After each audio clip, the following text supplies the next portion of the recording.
Սփյուռքի ամենամեծ հայկական եկեղեցին գտնվում է Մոսկվայում։ Խոսքը Սուրբ Պայծառակերպության եկեղեցու մասին է։ Այն իրենից ներկայացնում է մի ամբողջ կրոնական համալիր, որը կրկին ամենամեծն է Սփյուռքում։ Կողքին կառուցված է փոքրիկ եկեղեցի Սուրբ Նշանը։ Եկեղեցին պատկանում է Մայրաթոռ Սուրբ Էջմիածնի, Ռուսաստանի եւ Նոր Նախիջևանի հայոց թեմին։ 1996 թվականին Մոսկվայի կառավարությունը ապագա տաճարի կառուցման համար հատկացրեց տարածք Տրիֆոնովսկայա փողոցի եւ Օլիմպիական պողոտայի անկյունում գտնվող հատվածում։ Տաճարի հիմքի ոցման արարողությունը եղավ 2004 թվականին, իսկ ահա 2013 թվականի սեպտեմբերի 17-ին կայացավ պաշտոնական բացման արարողությունը։ Եկեղեցին ունի 50 մետր բարձրություն։ Եթե գիտեք Հայաստանի տարածքում որ եկեղեցին է ամենաբարձրը, մեկնաբանության հատվածում գրեք։ Այսպիսով, Մոսկվայի Սուրբ Պայծառակերպության եկեղեցու ճարտարապետն է Հայաստանի Հանրապետության վաստակավոր ճարտարապետ, Հայաստանի պետական մրցանակի դափնեկիր Արտակ Խուլյանը։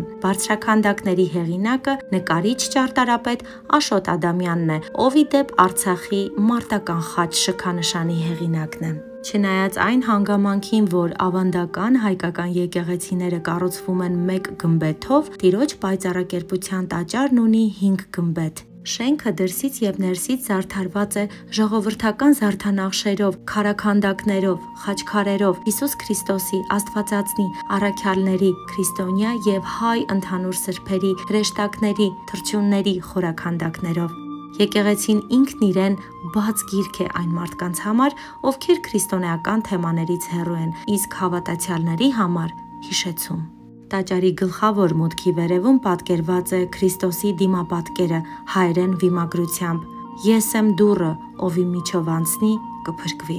Եկեղեցու ներսը զարդարված է Վերջին ընթրիքը եւ Քրիստոսի մկրտությունը պատկերող որմնանկարներով։ Խորանին պատկերված է Աստվածամայրը մանկան հետ։ Եկեղեցու կողքին գործում է թանգարան, ուր կան գտածո ցուցանմուշներ, հայոց պատմության փառավոր էջերը պատմող կտավներ։